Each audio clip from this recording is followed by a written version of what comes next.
Okay, so here we are again. This is Vertical Podcast.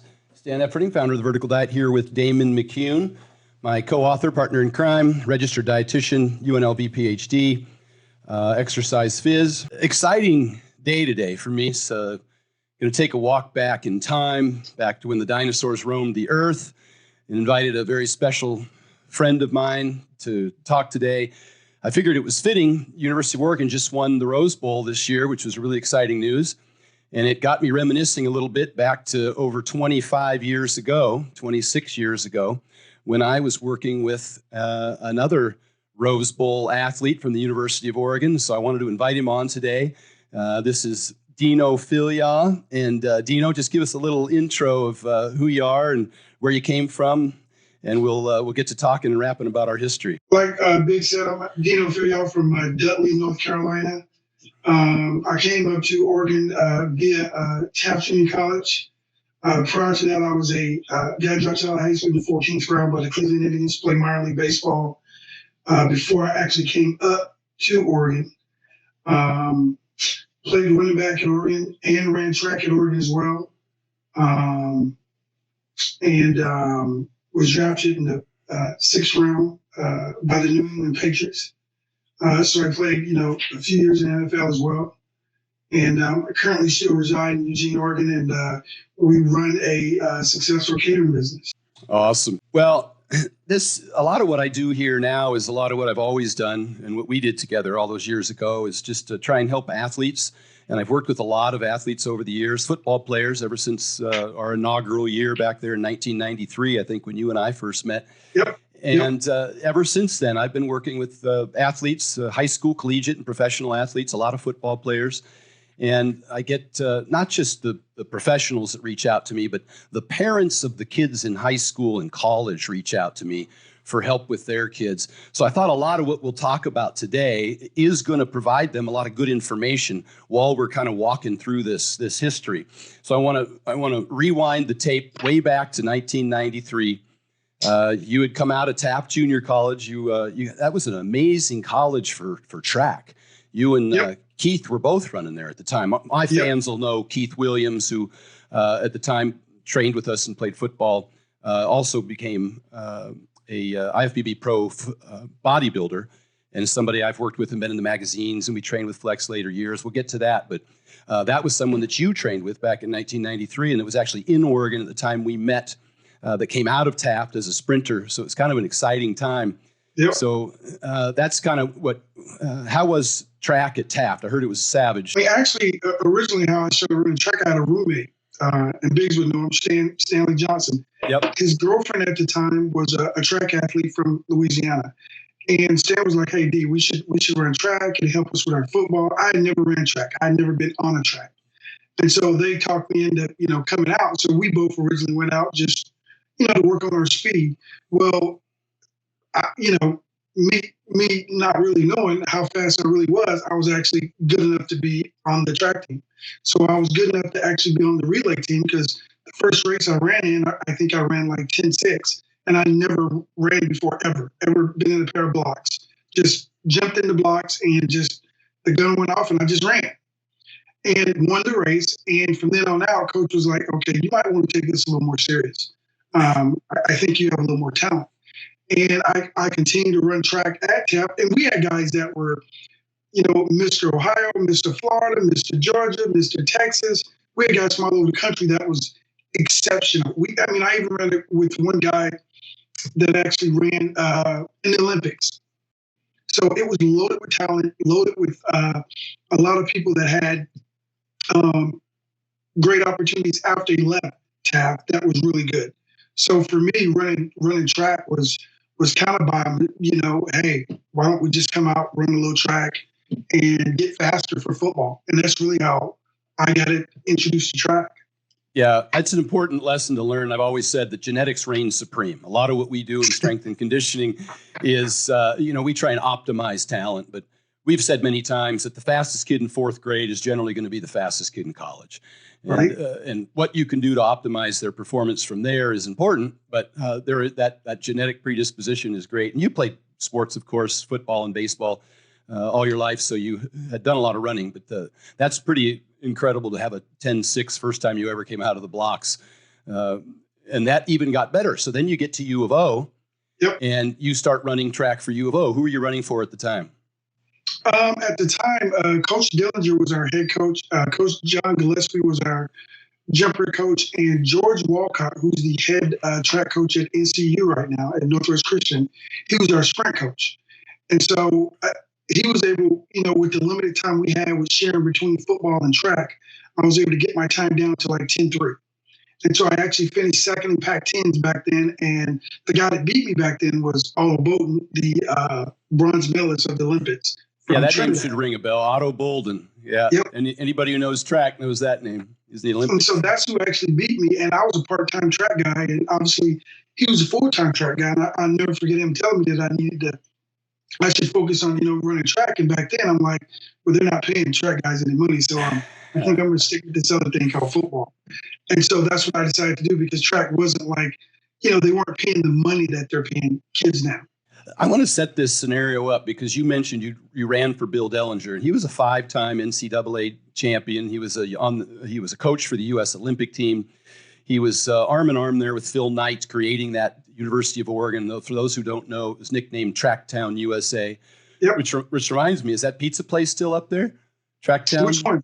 Tracktown Pizza. Yes, it is. Tracktown Pizza is still here. Oh my God, it's doing well. Anybody who's ever been to go to the University of Oregon knows about the 2 a.m. Tracktown Pizza. That was amazing. I gotta get back down there. But yeah, it just kind of sets it up to understand the quality of that program. They run the Olympic trials there. It's just a phenomenal program, and those are just legends in the sport. And the reason I set that up is because when you started working with me, one of the things that I asked you is what's your priority, football or track? And for football, we wanted to get you stronger, and faster was certainly a byproduct of that, as I always discuss. And one of the things that concerned me was overtraining at the time, too much running, too much distance running. And so you told me a story. I asked you, can you reduce your workload at track? You talked to Coach Dellinger, and you told him that you weren't going to be able to put in as much work with the track team. And to remind you, at the time, you came back the next day, and you kind of had your hat in your hand, and you were discouraged because he had kind of, insulted you in front of the whole team, that you weren't a team player and you were all about football and not track.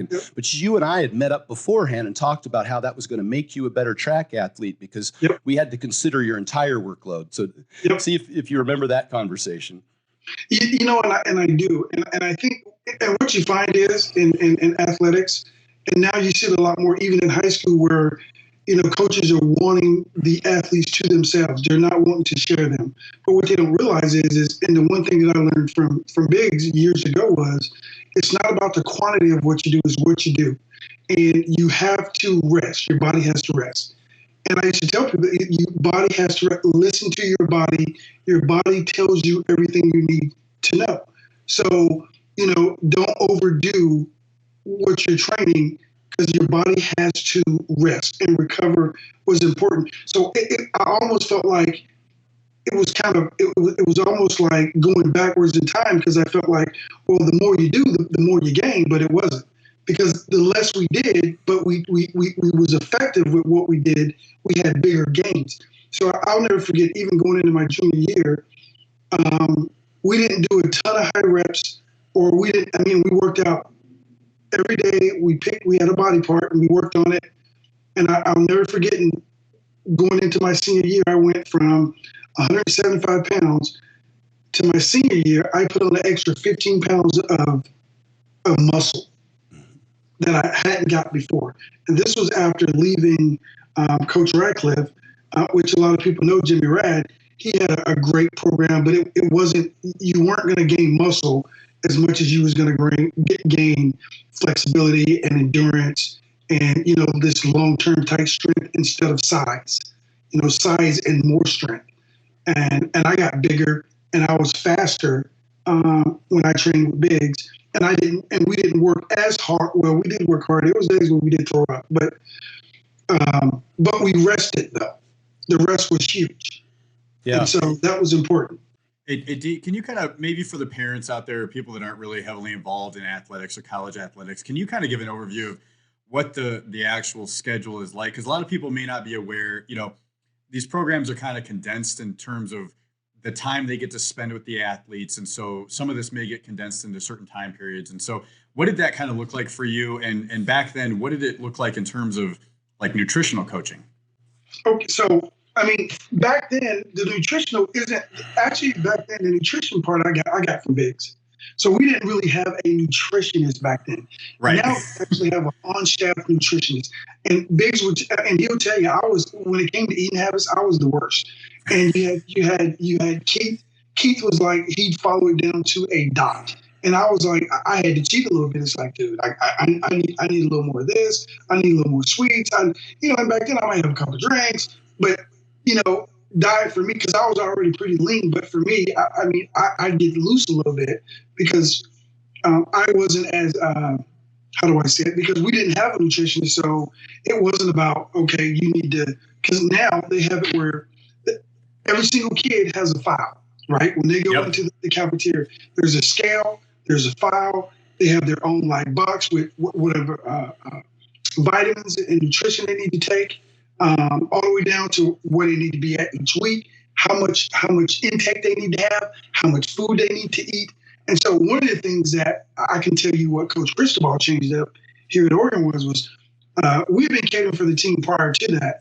But one of the things that he changed up was he wanted the kids to be able to come through and eat as much as they want, because some guys had to gain weight.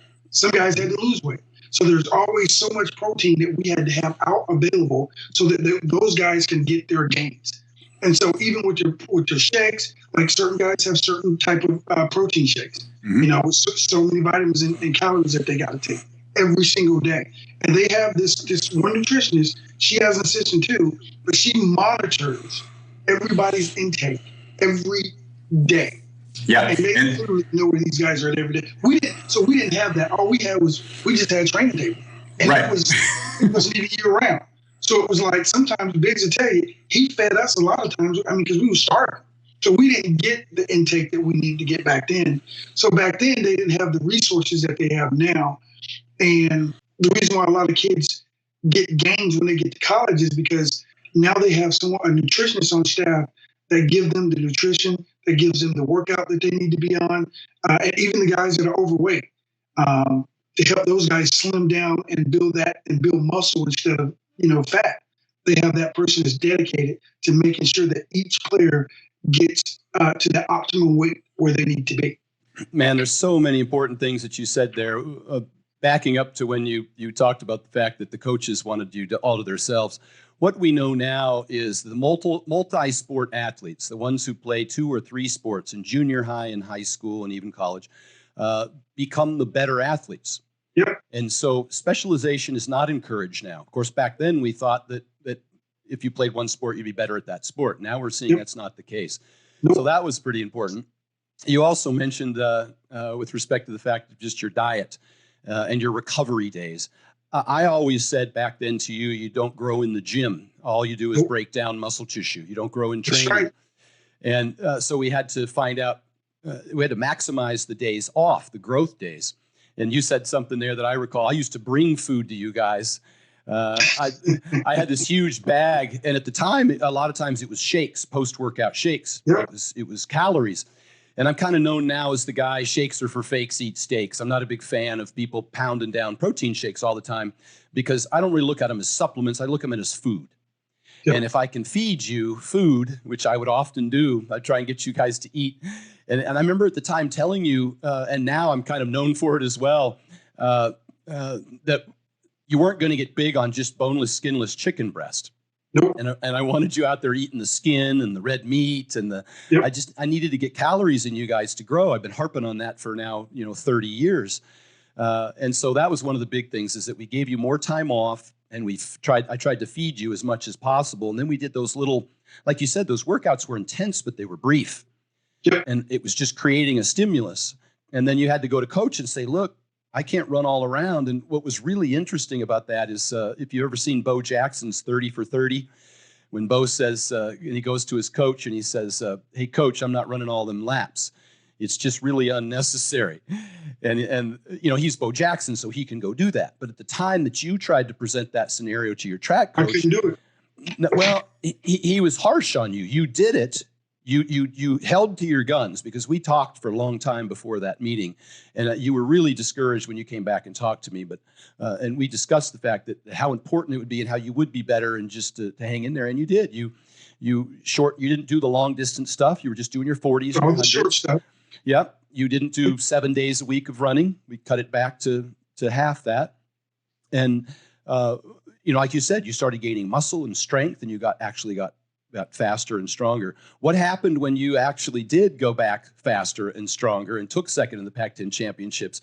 What did Bill Bellinger then say? Well, then he was okay with the results that I had, because when I came back, I actually was big. So when I won Pac-12 championship, when I came in second, I was at 195 pounds. Yep. I mean, I was way heavier than I had ever been in my life, and I ran faster. And I used to tell Otto, I said, pound for pound, I'm faster than you, because he wasn't but 140, 45 pounds tops. Yeah. But I was bigger, I was stronger, I was explosive. But I do remember he was happy of the results, because he then saw, okay, what we got out of it. Because most track people think the more you run, the better you get. And it's so not the case. And I tell my kids that all the time. It's like, no, you got to get rest. And that's why all my kids are athletes, and we make sure they play more than one sport, because I understand that their parts of their body has to rest. And one thing that I always do is they're on their feet all the time. I'm like, and I tell my wife, I'm going to get them the best pair of possible shoes, because if they're on their feet running 24/7, they need to be in the best. They need to have the best possible equipment, so they can be the more efficient and they can be successful. How much pushback did you get for gaining the weight on the track team? I got zero pushback, because I got faster. So Okay. me being bigger and faster was a plus to them, because that meant I was getting points. And if I'm getting points, that's a benefit to the team. And so, I wasn't officially on a track scholarship because I was a football guy. I was being loaned out to track to run football. So I can hold my gun a little bit more, only because I was a track guy. I was a football guy, and they weren't giving me money. But they needed me for, they still needed us football guys to have a decent track team to be successful. The reason I ask, I've worked with a lot of track athletes myself, and that seems to be something in that community that is really put on the runners is, you need to get to this running weight. And I see it a lot more in the distance athletes or whatever, but it may not always be the most appropriate weight by that time, right? Because if you're coming from high school and going to college, your body's changed, right? So your fastest weight in high school may not be what your fastest weight in college is going to be. And so, but there's a lot of coaches that still try to really drive that into their head. They think weight is a big thing. And I'll give you an example. You got Royce Freeman, his senior year at Oregon, the previous strength and conditioning coach they wanted him at a higher weight.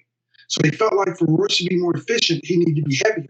Well, if you notice, Royce's production, his runs over 30 and 40 yards were less, because he was bigger, he was more bulkier, but he was more effective in the 220 range than he was in the 235, 240. And so I tell the kids now, because they still harp on these kids' weight. And I tell the kids, hey, don't worry about, just go out there. It doesn't matter what weight you're at. If you can move, you can get around and be effective, and you still can be explosive. I said, don't get caught up into that weight thing. I said, because that weight thing isn't going to get you any more yards. But as a running back, I can understand them wanting 5 more pounds or 10 more pounds, because they're going to take a beating. But if you're a scat back, what difference does it make if you're, 200 or 190? Yeah, it's that strength to weight ratio that's most important. And it wasn't just with the running backs. Who was the lineman that trained with us in '93? Paul Wiggins. Well, not Paul. He only came in a few times. He was a big white guy that they had told him to cut weight because he came in too early. I'm terrible. I can't remember his name. He broke his ankle playing basketball. He cut like 30 pounds and he was all weak and tired. So he came into us. because that's what I'm just as an example of what I'm trying to get across here is that when big guys try and lose weight and they do it wrong, when they cut a bunch of calories and do a bunch of cardio in order to lose weight, they end up losing more strength, more muscle than fat. And then his big complaint is that he was getting pushed all over the field. And that's when he came to us to work with us, get on our diet and do our training program at the time. So that's just an example. I don't need to recollect who it was so long ago, but I just remember that. Something on that sprinting that kind of reminds me, one of the most incredible, memorable moments for me was at Autzen Stadium when I was sitting in the audience watching you sprint. And one of the sprinters that you were sprinting against, I can't remember what event it was, but at the time was Pat Johnson. Yep. And you remember Pat was this blazer. He was this really speedy, was he wide receiver? Yep, he was receiver. And he was probably 160 pounds, 155 pounds. He was a smaller guy. Yeah, Pat was a smaller guy. And it was kind of, they were trying to size him up against you in terms of speed. He was one of those guys that had the rabbit feet. You know what I mean? He was really, really fast. He was a burner, but he was small. And what I remember is one of the things that we talked about when you were training for track is we didn't do any of the ladders, any of the foot speed work. I was mostly interested in strength. And Pat was one of those guys who had incredibly quick feet, but you had a massive amount of power, your stride length, and then the force production when you planted your foot and took off is like you were digging clay up under your foot. Yep. And you can remind me of what event that was, but you and Pat were running. And you must have been 200 pounds and he must have been 150, 160 pounds. He just looked like a little kid next to you. It was like a man amongst boys. And I was at the finish line. You got me some tickets for that event, as I recall. And I'm thinking I remember you won that race, but it was ridiculous. What was the lead up to that? What was that sprint? And what was it like proving that bigger, stronger athlete you at the time, after everything you'd been through, was the fastest athlete as well? It could be. It had to be the 100 meter. It was 100. Yeah, it was either the 100 meter. I don't think it was indoor, but I think it was 100 meter. Outdoor, yeah, at Autzen Stadium. So it was 100 meter. But yeah. And you know what? And you're right. I killed it. I mean, I remember it filled up, but that's what it was. It was Dwayne. It wasn't Pat, but it was Dwayne. Yeah. And he was a full-time track guy. I was a part-time guy, and he was on full scholarship, and I was just a part-time guy. And you're right. I mean, for some reason he thought he was going to beat me, but that didn't quite happen. No. And then when you came in that year to work with me, you were about 175 pounds. And there was a pretty big, strong running back right next to you, and they were splitting time with you guys. I remember it was frustrating for you. You remember who that was? It was Ricky Whittle. Yeah. It was extremely frustrating. So he had been splitting time with the guy previous to him, which was Sean Burrow, who was an upperclassman. And so when I came in, I'm splitting time with this guy, and obviously I felt like I was better. But at the end of the day, Coach kind of, switched us back and forth to try to get the most out of both of us. And I mean, for the benefit of the team, we won the Pac-10 and played in the Rose Bowl. So I can't complain because obviously you like to think that you can get all the reps, but sometimes it don't quite happen that way.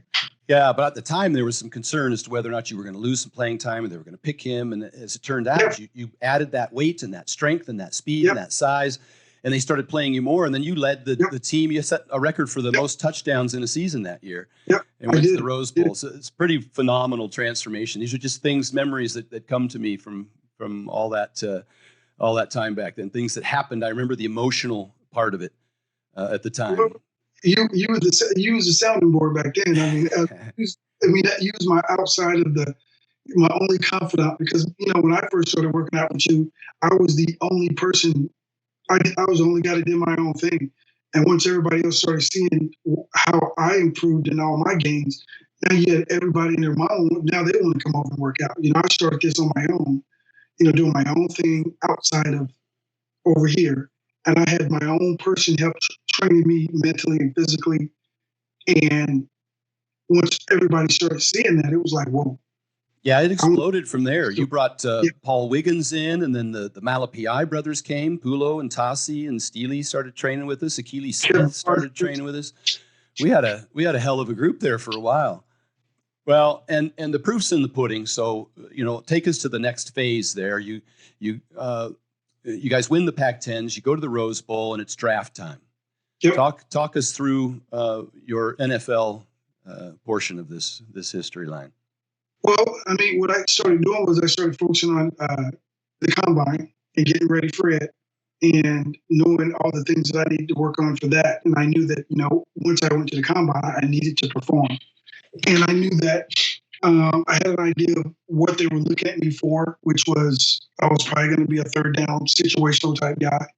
And, that's actually what Coach Parcells actually drafted me for. They wanted me to replace Dave Meggett. So I get drafted, and he's like my mentor, the guy that's supposed to help train me and get me up to speed on how to be a third down running back. And, there's a lot of things I did really, really well when I had the ball. My biggest issue was when I didn't have the ball, which was blocking.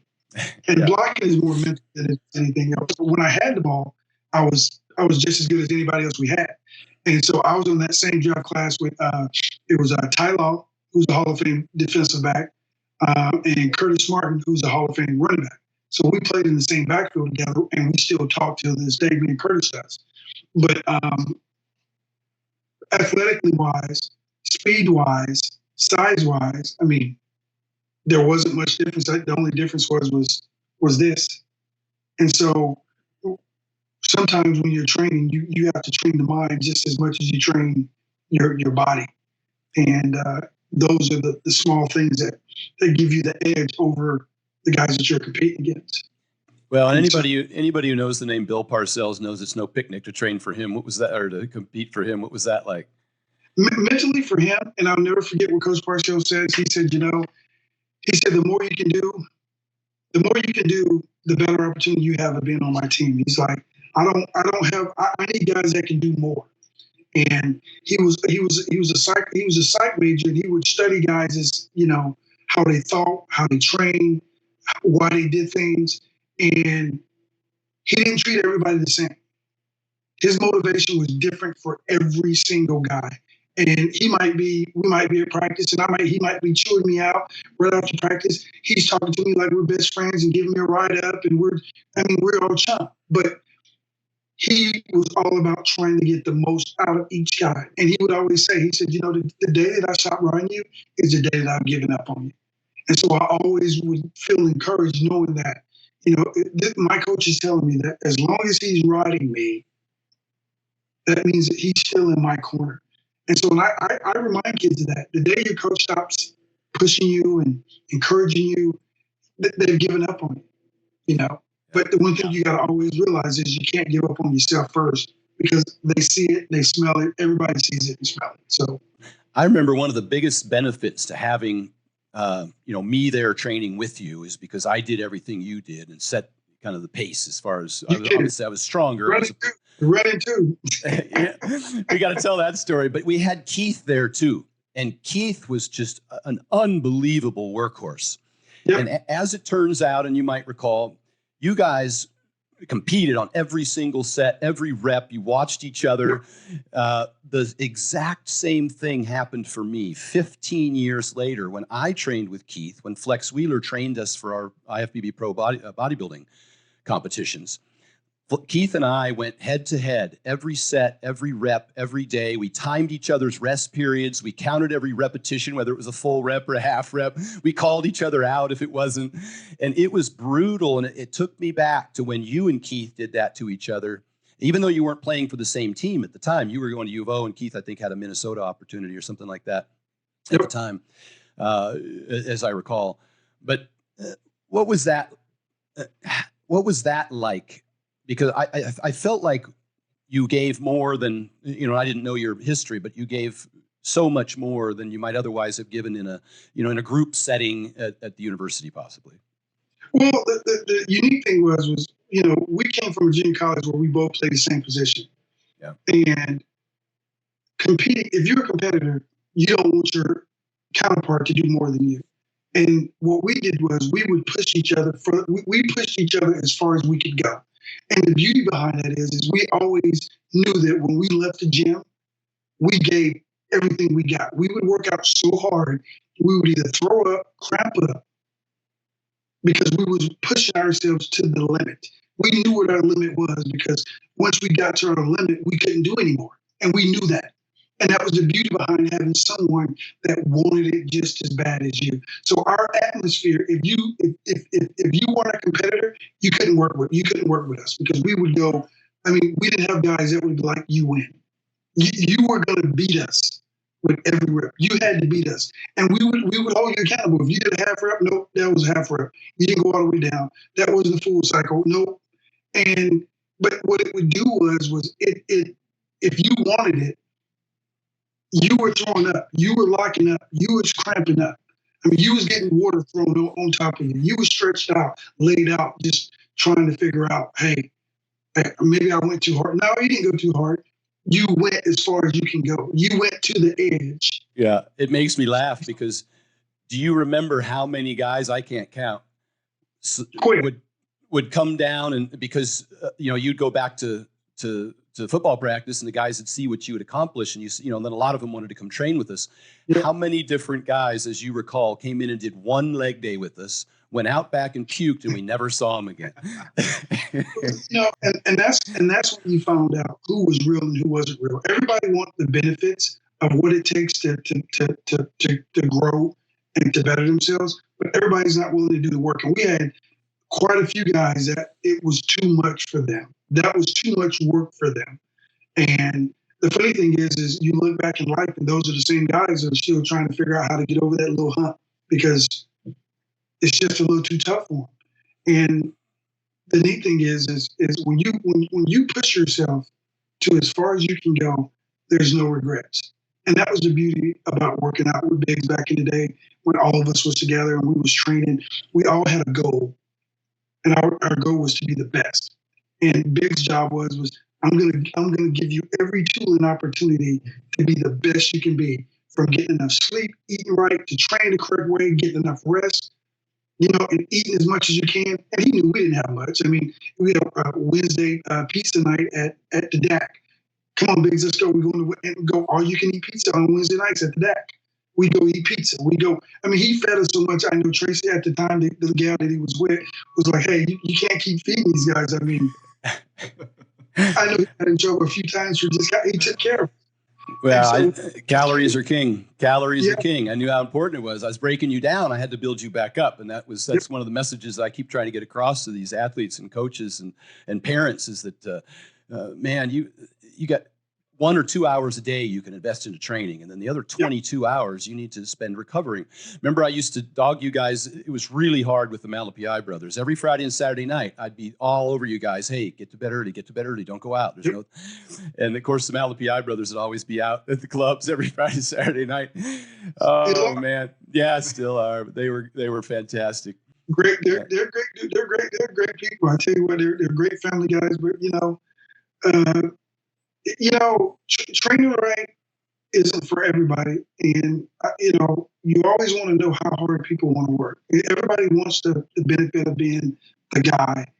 But if you're not willing to do the extra, and I tell my kids, if you're not working on your game when everybody else is asleep, then you're not going to be better than your competitor. If you're doing what they're doing, you can forget it.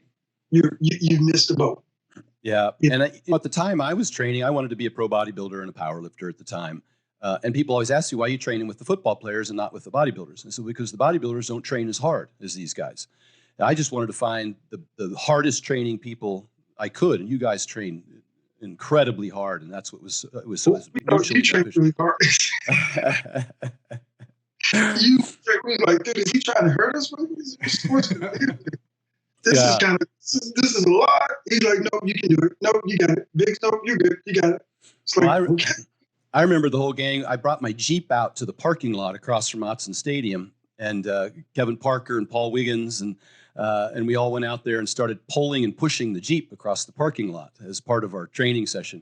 And remember, KP used to jump in the driver's seat and put his foot on the brake when we were trying to push and pull the damn Jeep. Yep. Yeah. So that was a good time. But now you got to see if we remember the story the same. You talked about that one time that we sprinted together. I did everything you did. That's what I wanted to do to show you guys, to try and lead the way. And I don't ask anybody to do anything I won't do. I've always been that way. So I think you and I were in the practice field. It was the indoor stadium when it was first built. Yep. Stan Jay was there. Stanley Johnson was there. And kind of jokingly, we got up and we were going to sprint together. You and I got on the 50-yard line and started to sprint. And so Jay called it, and we took off. And about 30 yards in, you look over at me, and I look over at you, and you were kind of had this look of shock on your face. This 280-pound meathead powerlifter guy. We were stride and stride. Yep. And then what happened? Yep. Where you put your hamstring? No. You had another gear. Oh yeah. I thought you put your hamstring, but yeah, you know I had more gears than that. Yeah, I was shocked. I think you were kind of surprised I was still anywhere near you. Well, I was surprised that you could move. I was surprised you couldn't move that fast. Because back then all we thought you did was a stair stepper, and that was it. Right. So your Biggs couldn't get his knees up and get going a little bit, but he was actually moving pretty good. I'm just to be surprised. He was moving pretty good back then. And then Dino turned out. He looked over at me, and I looked over at him, and we're like doing this at yard 30. And next thing you know, he just goes, shh, and he just takes off, and it was like lightning. But what's funny about that is, I would run with Paul, and Paul was 305 pounds, and I would go out and sprint with him at Hayward Field in the morning. Yep. And remember, he used to come in and tell you how frustrated he was that I would beat him all the time. Yeah. Well, he didn't assume that you was an athlete too.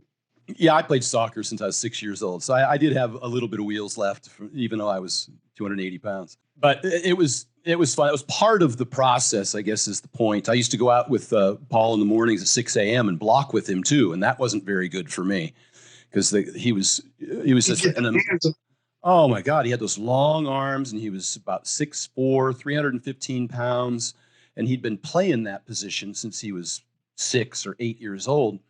And I never felt anything like that when I went to block against him. It's just like pushing on a brick wall. Well, you know what? I mean, on the real, when I look back and I think about this, Paul and I was the first two guys you worked with.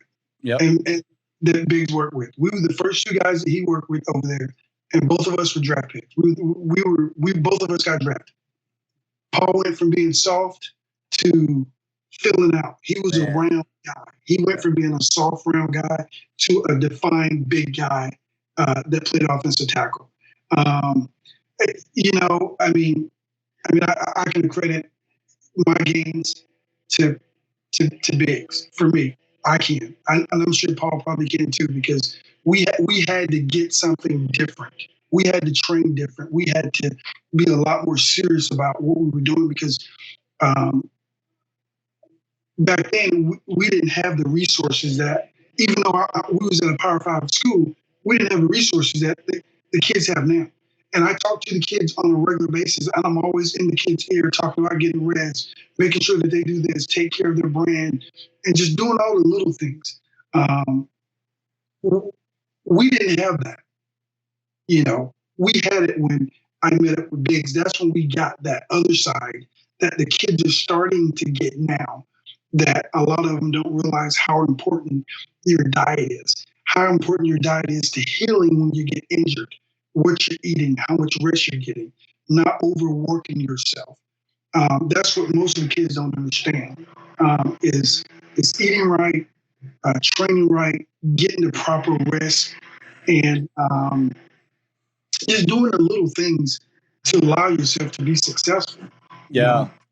I remember Paul's first workout. You brought him in and he trained with us. And at the end of the workout, I said something to you and you told Paul. You remember what I said? I don't quite remember, but I don't think you thought it was going to be as hard as what it was. I said to you at the end of that workout after Paul left and you and I were talking, I said, that's a starting Pac-10 college football player, lineman. Yeah. And then you told Paul, and then he doubled down. He came back the next day. He didn't quit. Because I was kind of shocked. I didn't think he was muscular enough or strong enough. It's the way I felt about that. I was just being honest that if he's going to play in the NFL, he got to get stronger. And so I just verbalized that to you. And so you went and told him, Biggs doesn't think you're big or strong enough. And back then he wasn't, because I think I was doing just as much as he was on bench. Yep. I was a little guy. I was, and one of the things that Big taught me how to do was he taught me how to lift. So it's like people don't realize this, but I mean, I haven't lifted weights in maybe 4 or 5 years. I go to the university like right before they went to the Rose Bowl. put like 405 on and still did it.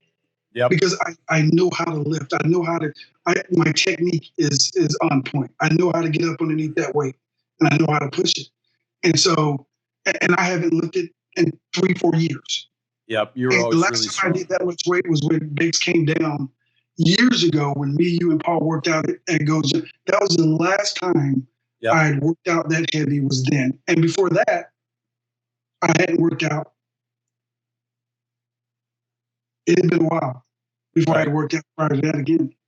Well, I want to keep walking through the timeline. You played a bit for the Patriots under Bill Parcells, then you went over and you played for the Panthers. I remember you got me some tickets for their San Francisco game. I came up and watched you there. Yep. And then you were released after you worked for the Panthers for a while. You were released and you came home. And I wasn't aware at the time. I think you might have been disappointed or discouraged. You didn't want to share it with me. And so I read an article in the newspaper at the time that you had retired from football and you were starting a business. So I don't know if you recall, but I cut that newspaper article out and I came down to your business and I showed it to you. And I was challenging you. I said, "Really? You're retired?" And what happened then? Well, I got remotivated and decided that I wanted to go back and play football. And I had tore my hamstring. It was a high hamstring tear, and it took me over a year to recover from it. Yeah. And while I was working, me and Biggs would get up at 6 o'clock every morning and go to this little school, Irving School, which was right around the corner from my house. And we would work out every morning. He did everything I did. He would run with me. He would run me to the drills. He'd even throw me balls. And so for me, getting bad balls from Biggs trying to throw me footballs was And they were bad. So and bad balls for a running back is still a good drill because it allows you to, to still catch balls. Every ball is not going to be important. But we got up every morning at 6 o'clock and worked out every day before I went to work until I went back, trained with New Orleans. And my agent had a couple workouts for me. And I went down on my very first workout after me and Biggs had been working out for quite a while at 6 o'clock in the morning. And I go work out and they signed me before I left the building. That was awesome. That was an awesome experience. That was a great season too. You had over 50 carries for almost 1,200 yards for the Saints that year. Yep. That was incredible. Yep. I ended up having over 1,000 yards on kick returns. I was a starting kickoff returner for the Saints at the time. And I went from on the street to the starting kick returner for the New Orleans Saints the following season. Yeah. But those 6 o'clock workouts first thing in the morning and Biggs got up and he did them with me. He did everything with me.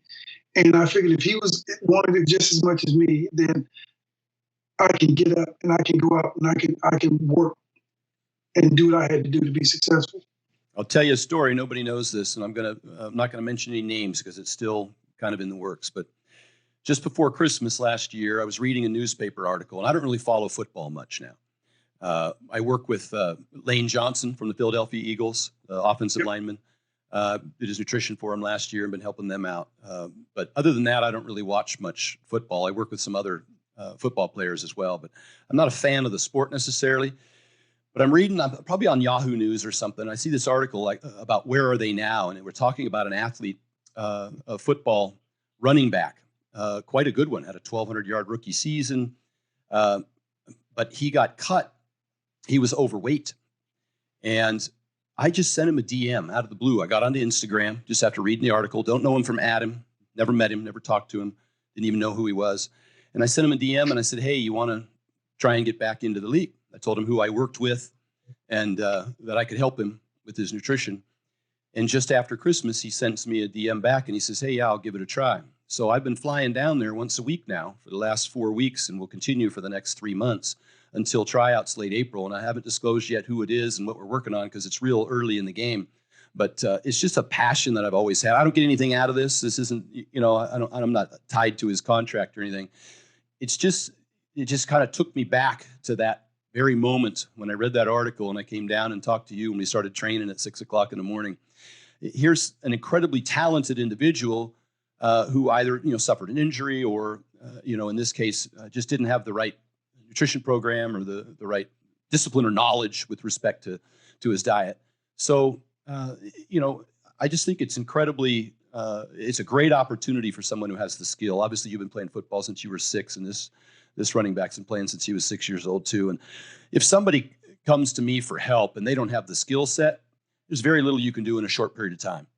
But if they come to you for help and they don't have the strength or they don't have a good nutrition program and a host of other things that are controllable factors in the short run, that's an extraordinary opportunity for people. But I just wanted to throw that in there. That's something, kind of a teaser, that's something I'm working on now that I hope to be able to share with everybody here in the near future. It's, it's obviously a long shot. You get released from the league to try and come back. You got to, be on your game, because coaches are not just interested in your performance, but they're interested in whether or not, you're going to be a good fit for the team, whether or not you got it mentally.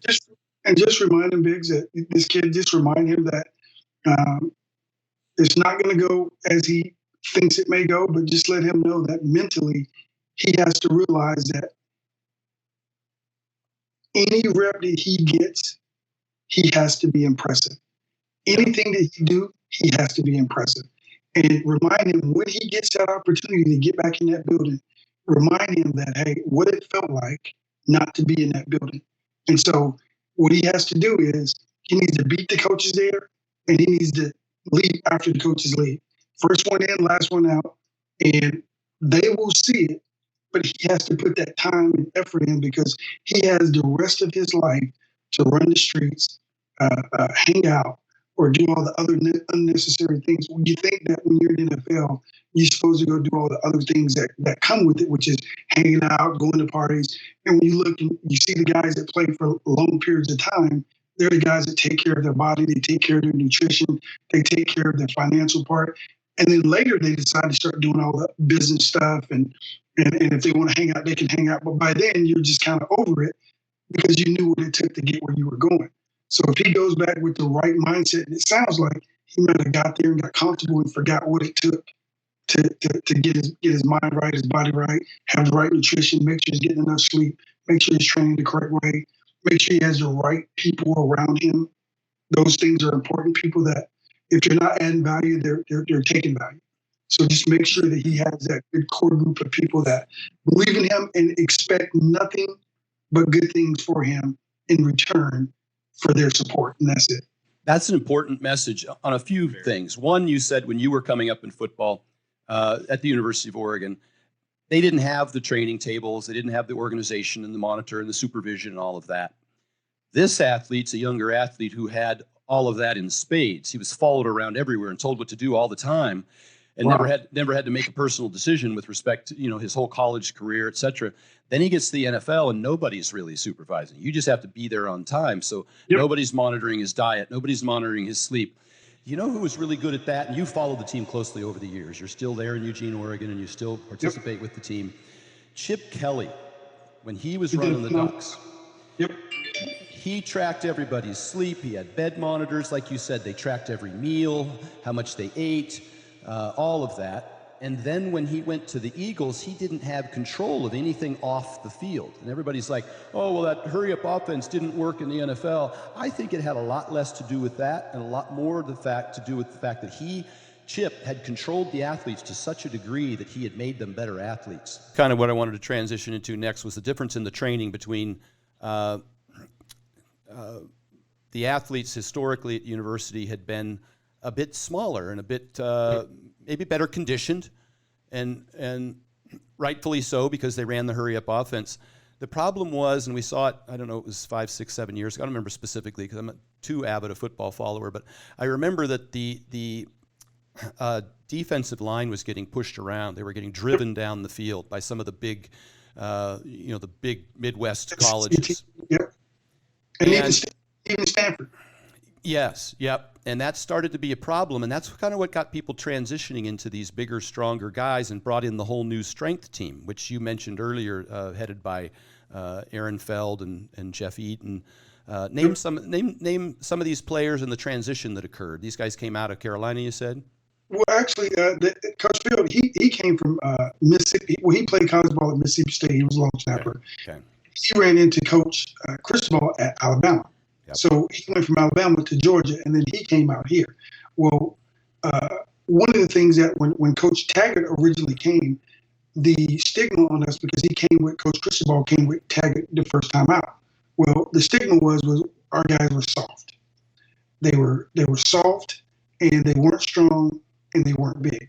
And so one of the things that Coach Taggart did, he brought in a guy that wanted to get the guys bigger and stronger. Well, the problem with that bigger and stronger was they weren't flexible. And so he was more about getting them bigger, but it wasn't about the flexibility and the explosion plays and all those type things.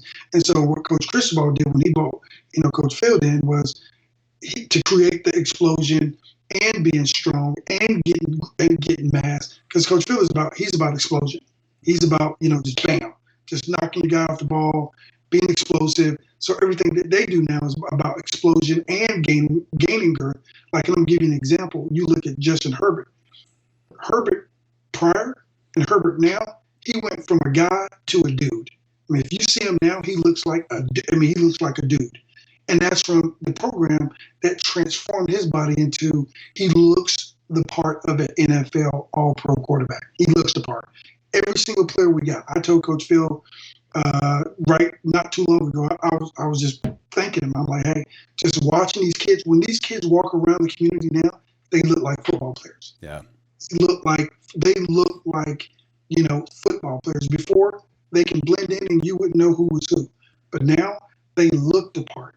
And the cool thing about it is the guys are stronger, they're faster, and they got a lot more explosion in everything that they do, from their hands to their footwork to everything that they do, because it's how they train now. But the program is completely different, where it's a lot of the same things that Coach Rad did without now they're getting the mass with that. More food. And they're getting, and the cool thing is they're getting more food than they've ever gotten before. So they get to eat.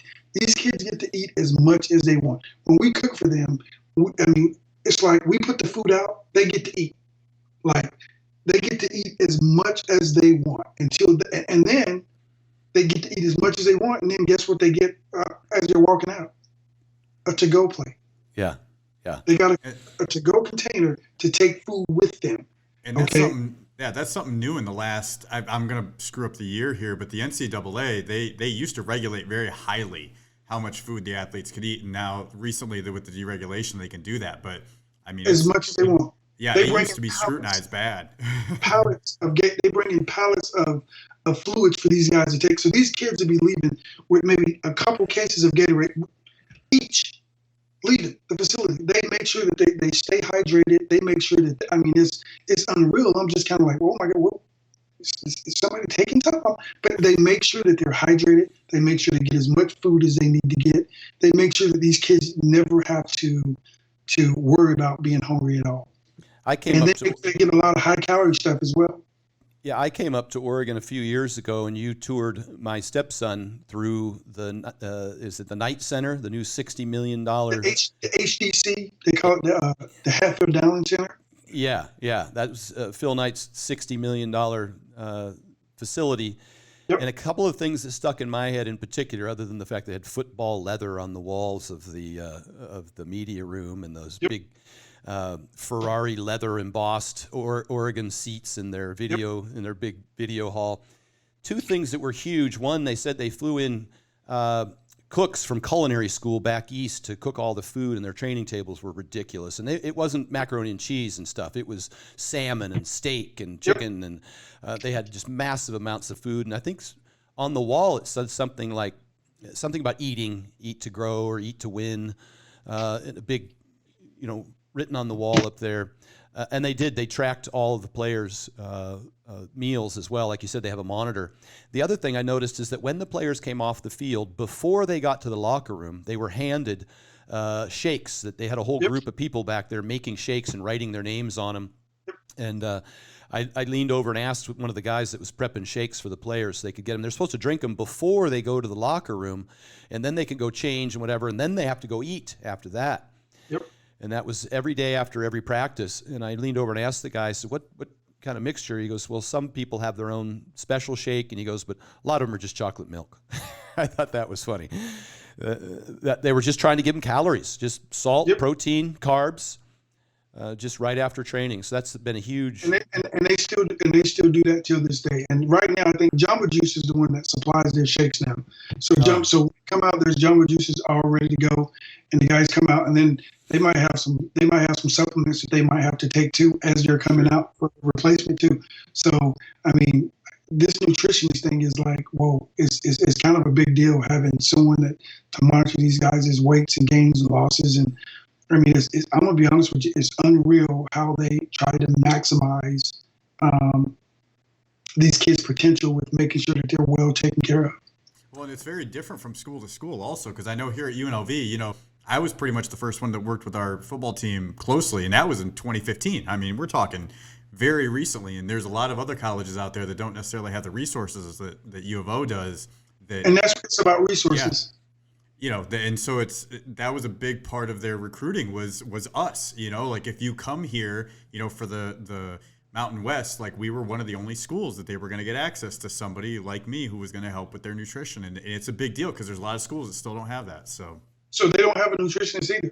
They do now, but they do now. Okay, cool. But that was new as of 2015, and we built it out, and then the athletics saw the value, and they put in a faculty line for it. But there's a lot of schools that just they haven't budgeted that line item yet to hire somebody. So a lot of it falls on the strength coaches, and a lot of them are very knowledgeable, but they're training these guys. They can't do everything. So. There's just a lot of colleges that haven't quite figured out necessarily what that budget looks like yet, or how to implement it. So, yeah, and the strength coach and the nutritionist work hand in hand with what the kids need too. Oh yeah, and, they have to. And I know that the coaches stay on top of the kids with, hey, such and such is down 5 pounds. Hey, he's down 5 pounds. Mm-hmm. It's almost like whoa. So it's like we got to get him back up. I'm like, are you serious? It's like, yeah, 5 pounds. It's just 5 pounds, but everybody has a benchmark and a place to be, and it's crazy. Everybody has a weight where they're supposed to be at, and they make sure that they hit those numbers. Yeah, it's a huge deal. I remember working with Lane. He had a registered dietitian working with him, but the diet they had given him, he's 325 pounds. He needs to pull down 5, 6, sometimes 7,000 calories a day, depending on his workload. He couldn't eat all of that food. See, I having been a guy that went from 140 pounds to over 300 and back and forth between bodybuilding and powerlifting, I've had to eat a lot of 7,000, 8,000 calorie days throughout my career. And I know the difference between what foods you can and cannot eat in that quantity. And so I was able to design a meal plan that was feasible, something he could actually eat. Not something I read in the book and plugged into a chronometer and handed him, So that was the big thing, is because those guys, he in particular is a pretty lean guy, and so he would lose 5, 7 pounds, real quick. And so, that's one of the big things in terms of keeping weight on people. You have to get them enough calories, but the calories have to be the kind of food you can eat day in, day out without getting bogged down. Yeah, the calculations are worthless if it's not logistically feasible, So you mentioned the transition into the new strength coach, which has had a huge impact on the size and the strength and the explosiveness of the players. They're not getting pushed around over the field anymore, and obviously that has been a big reason why they were so successful this year and were able to go to the Rose Bowl and win. They had a little bit of a hiccup there when they transitioned. They brought in a strength coach that worked them a little too hard, and there was a couple of boys that end up with some high creatinine, maybe some preliminary rhabdo. They did some supervision, but they were all fine. And I think that rightfully so. They kind of monitored that you got to be careful how quickly you transition these guys. But it was understood that was the goal, was to get these guys bigger, stronger, more explosive. But it seems like they've settled in on a great team now, and you've a great strength group now, and you've had the chance to see a lot of that in operation. Have you been working? I know you did some stuff with South Eugene High School with Chris Miller at one point. Has that been some years? Are you still involved in football with teams or individuals now currently?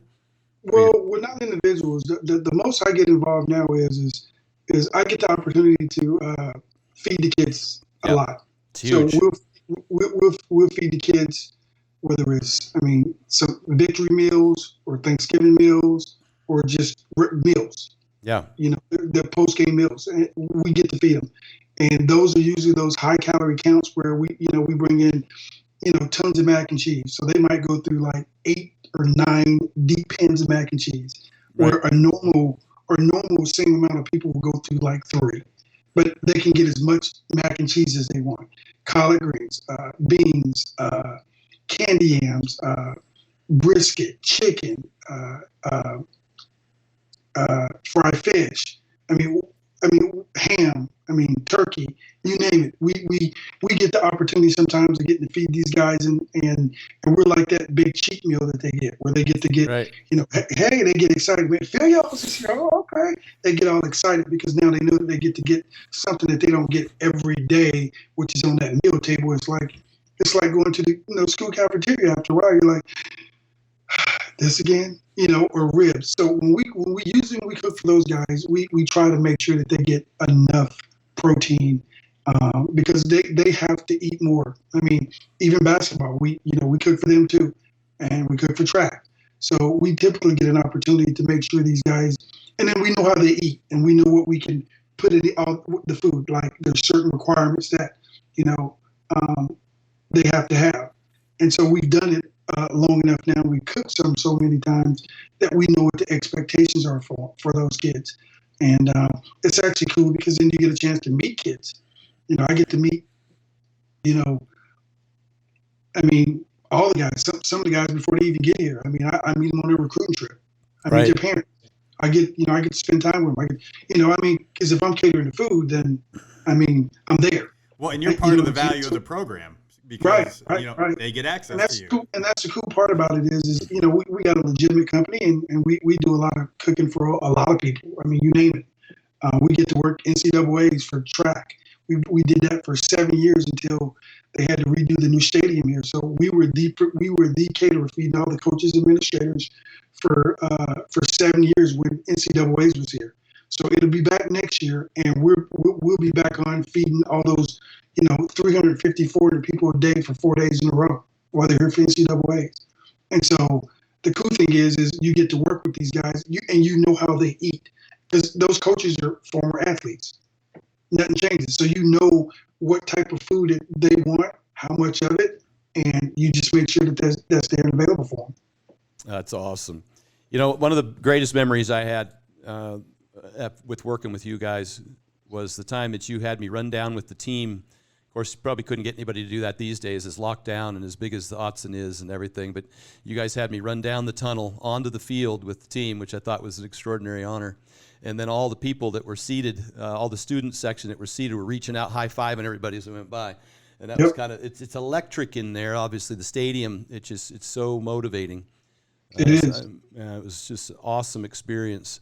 What are you working on with the kids now? How old are they? What kind of sports are they in? And what do you mentioned that you're focused on their athleticism. What's the priorities?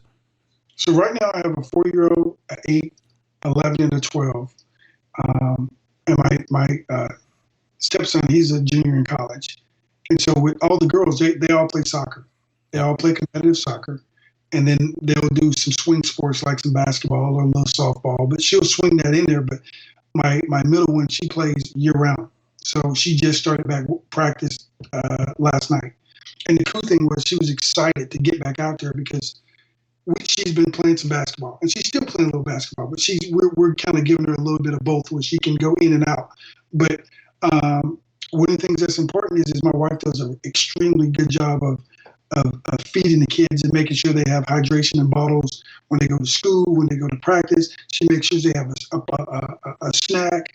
It's amazing how she makes sure that, and in my middle, she's celiac, so she can't do wheat. So her diet's a lot different.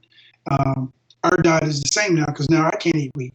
Mm-hmm. And so we make sure that they get all the right food and make sure that they have plenty of all the right proteins, all the right. It's amazing. But actually, I gotta attribute my wife for that because she does a really good job of making sure that they eat what they're supposed to eat, making sure they stay hydrated. She does a really good job of that. You'd think that she has an MBA in nutrition, but she does a really good job of making sure that they get all the right foods and make sure that they train and get plenty of rest.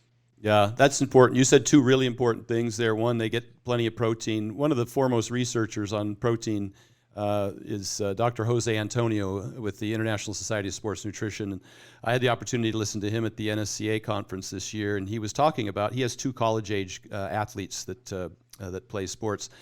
And I have a 5-year-old and a 7-year-old now, so this is something that's high on my mind, obviously, and my stepson, who's 20 and played football in high school. But he said one thing that was really important to kind of can calm parents down who are concerned about this. He said, get them a gram of protein per pound of body weight. He said, and you're good. He said, from there, probably everything else is taken care of.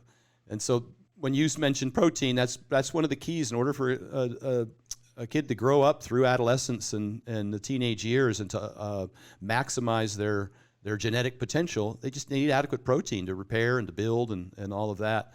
And so that was important. The second thing you mentioned was hydration. And children in particular, they don't have the, what would you call it? The thirst mechanism. The thirst mechanism that allows them to go get water when they're thirsty. That's delayed. And so you got to stay ahead of them, and especially when it's hot out and the like. And not just with water, but with they need electrolytes. They need the sodium along with it. So they need salt. Yeah, for sure. So those are 2 big things, because kids, they'll run and run and run and get all purple and red in the head and have and not have the same mechanism to run for water. Right. You got to stay on top of it. I remember one of the coaches where my son was playing football, he wanted to get water, and he said, water is for the weak. I went through that too. Yeah, I was just shocked. This is a high school football coach, and I was just shocked that he would say that, particularly for young, for adolescents. I grew up playing hockey, and they would take the water bottles off the bench. Like we couldn't even have them at practice because you were considered weak if you were drinking water. Like as a punishment. Yeah. Yeah. Well, D, man, anything else you got going on? It's been an awesome walk down memory lane for me, and a lot of great lessons for athletes and coaches and parents along the way. Maybe what's your top 3 for the parents out there, that are looking to get their kids pretty serious into some athletics? What would be like your top 3 recommendations? One of my big recommendations I always let parents know with the young kids is when kids are in middle school, there ain't no college coaches out here giving out scholarships. Right. So, let the kids have fun. Yeah. It has to be fun. Fun is important. It can't be about you and what you didn't achieve. So make sure the kids have fun, because if you're not having fun, then it becomes a job. Because if they get an opportunity to go to college, then it becomes a job. So you want them to have as much fun as possible. So when it's time for them to reach back later, they'll remember how much fun they used to have. Because once you get to college, it's a job. It's a job. And then, you know what? Let your kid play multiple sports. It's important. They need to play with their friends. That's important. And don't feel like you have to shop your kid to the best available high school out there, thinking that going to the best high school is going to get him a chance. No, just he or she can be the best athlete on that team, because you know what? They still got to play all those same really good teams. Mm-hmm. And so if they're still doing really well with working with nothing against a really good team, the coaches are like, who's that kid? Not the kid that's on the stack team that's doing good, but the kid that's on the team that's really weak doing good. So don't feel like you have to shop your kid to the best high school or transfer them to some private school because they're getting a bunch of scholarships. Well, yeah, they're getting a bunch of scholarships. Just the team is stacked. So that's where everybody's at. So, let them play with their friends. Let them have fun. And if they're good enough, they'll find them. That's great advice. Yeah. Well, awesome. Biggs, awesome catching up with you. I got to get down to Eugene again, eat some of that food, hang out with you, maybe go bench press. Get a rematch of our sprint. I don't know who's going to win now. On the blocks now. Yeah. Well, thanks a lot for joining me, Biggs. Have a good day. Thanks.